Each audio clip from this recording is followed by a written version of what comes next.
Hello, my name's Katie Piera, I'm Caitlin Merritt. I'm Jordan Stockton. and we are doing the 4 portion. We're group 3 for antibiotic use. In order to understand why the agricultural community uses antibiotics, we must first discuss their background. First, antibiotics are substances that can destroy bacteria. Antibiotics are widely used for the prevention, control, and treatment of diseases and infections. And according to the CDC, antibiotics are used in food-producing animals for 3 major reasons. First, they are used in high doses for short periods of time to treat sick animals.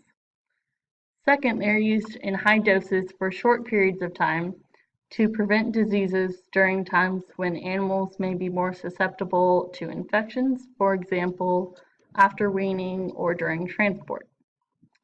Lastly, antibiotics are commonly given in the feed at low doses for long periods to promote the growth of cattle, poultry, and swine. Whenever an antibiotic is given to an animal that will be used for food, a strict waiting or withdrawal period is required before that animal can be processed into meat or poultry. The USDA's Food Safety and Inspection Services, which is also known as FSIS, conducts a monitoring program to ensure that antibiotics are effectively eliminated from animal systems and that no unsafe residues are detected in meat and poultry. Now that we have discussed the background of animal antibiotic use, we can go into the history of antibiotic use. In the 1980s, all new medically important antibiotics have been approved with veterinary oversight. In 2003, the FDA established industry guidelines for assessing antimicrobial resistance risks as a part of the drug approval process. In 2005, the FDA incorporated a stepwise approach to evaluate the efforts of antimicrobial residues on human intestinal flora into the pre-approval safety assessment of agents for food-producing animals. One of the endpoints of the concern is the increase of antimicrobial resistant bacteria. In 2010, the first publication of the annual summary reports of antimicrobials sold for use in food-producing animals. In 2013, the FDA revised its animal sampling structure in NARMS to get more representative animal data on all 4 target organisms under surveillance. Also in 2013, the FDA partnered with 3 state public health laboratories to collect more data on resistant bacteria from retail meats. In 2014, the first publication of the annual summary report of antimicrobials sold for use in food-producing animals is submitted in expanded format. In 2015, the FDA issued a veterinary feed directive final rule, which lays out what veterinarians must do when they need to authorize the use of these food products. All of these historical dates were made continuing to better the farming community as a whole.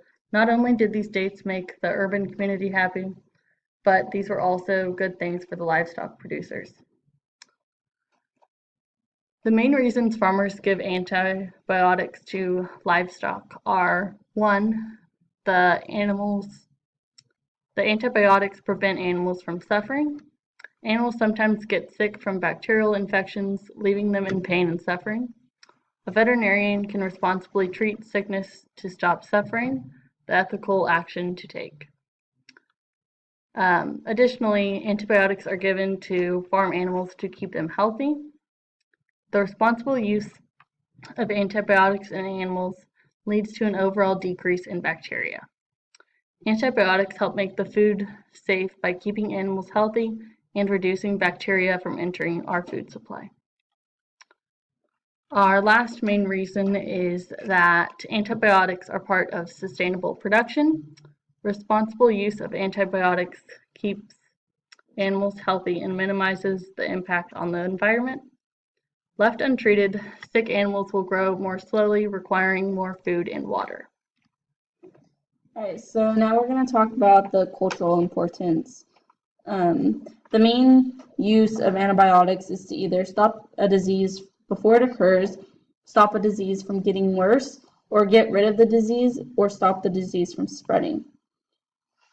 Also, the cultural importance of antibiotic use is that it benefits animal welfare. Animal welfare refers to the state and well-being of the animal. This is including, but not limited to, how the animal copes with their environment and the living situation, the health and comfort of the animal, its safety, and being sure it is well nourished. If an animal is in good animal welfare, it must be free from suffering. This is where antibiotic use comes into play. If an animal has a disease that is slowly killing it or causing any pain, the animal is no longer in good animal welfare. We can use different antibiotics to cure the disease and improve the overall welfare of the animal.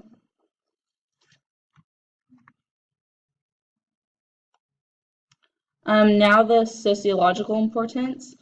The main thing here is human food safety, which begins with healthy animals.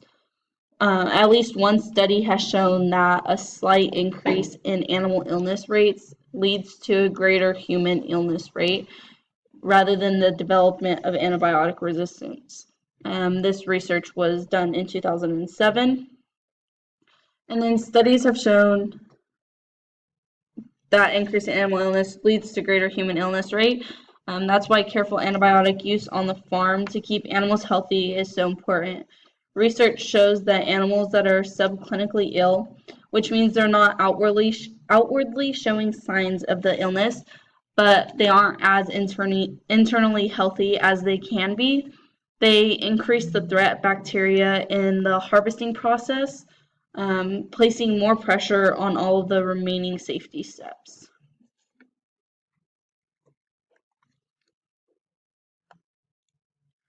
And then some current events. To start off, there is humans, livestock in Kenya linked in sickness and in health. And this is linking livestock health to human health.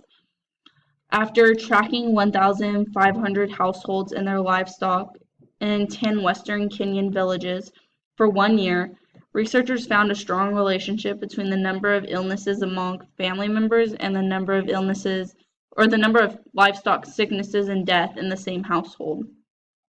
Using hut-to-hut visits and free hotline numbers for farmers to call on mobile phones, researchers obtained data on 6,400 adults and children, along with more than 8,000 cattle, 2,400 goats, 1,300 sheep, and 18,000 chickens. Analysts of the data has revealed that for every 10 cases of animal illness or death that occurred, the probability of human sickness in the same household shot up by 31%. And then the African swine fever.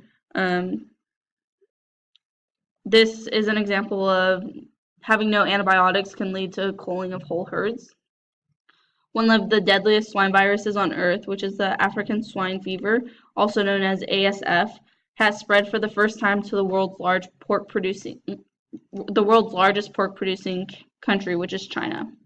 It is yet to be under control as of August of this year, and they believe the disease got to China from Russia, and the virus can persist for long periods of time in uncooked pig products, and it has yet to have an antibiotic to cure it. And then lastly, the dual vaccine against anthrax and plague. Researchers have now engineered a virus nanoparticle vaccine against Bacillus anthracis and Yersinia pestis. It's a tier 1 agents that pose serious threats to national security of the U.S. Bacillus and Yersinia are the pathogens that cause anthrax and plague, respectively. Using bacteriophage T4, the scientists developed the vaccine by incorporating key antigens of both Bacillus and Yersinia into one formulation. 2 doses of this vaccine provided complete protection against both inhalation anthrax and pneumonic plague in animal models.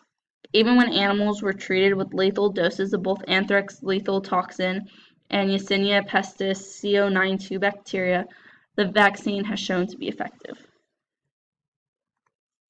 The reason for antibiotics is it's beneficial for growth in animals and feed rationing, and it also interferes with biological mechanisms of bacteria to either halt their growth or to kill them all in one.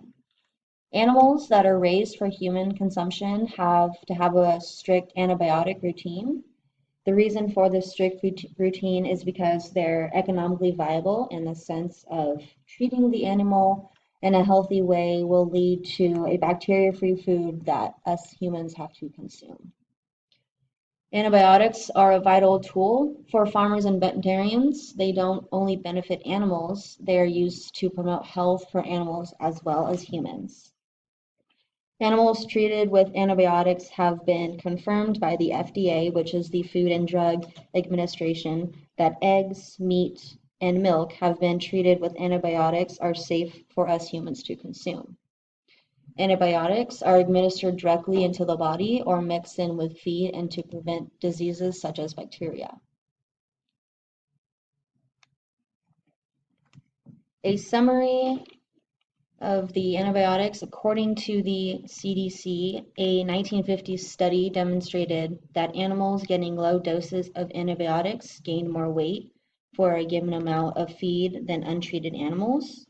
Feedlots administer antibiotics for liver abscesses, accelerated weight gain, and respiratory disease outbreaks. The reasons for antibiotics is fairly clear. Sick animals take more time to grow while requiring more feed and water. Untreated animals are not economically viable. Although antibiotics can seem unnatural, they are essential for animals who catch bacterial infections. Leaving animals sick causes suffering, which is not ethical. The FDA approves of antimicrobials for 4 purposes: disease treatment, disease prevention, disease control, and growth promotion or feed efficiency. However, they do not approve antimicrobials for any non-therapeutic uses. Also, lawmakers have added in the Animal User Drug Fee Amendments of 2008 that requires drug sponsors to submit annual reports to the HHS secretary for each approved antimicrobial drug that's sold or distributed for useful in food producing animals. Our informed opinion is we feel antibiotics are essential for all animals. It prevents diseases from spreading and rather to always be safe than sorry. Majority of people never want to see their animals suffer, and leaving a sick animal with no treatment is neglecting the animal to suffer and potentially be fatal. If you take on the responsibility of owning animals, it is important to remember how you would want your owner to treat you. Also, the veterinarian's oath also includes protection of animal health and welfare, promoting public health, and the verdict in the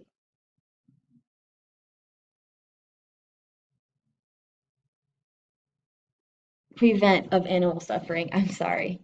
And so we should always remember that oath when we buy animals, such as to remember the responsibility and the ethical uses of having an animal.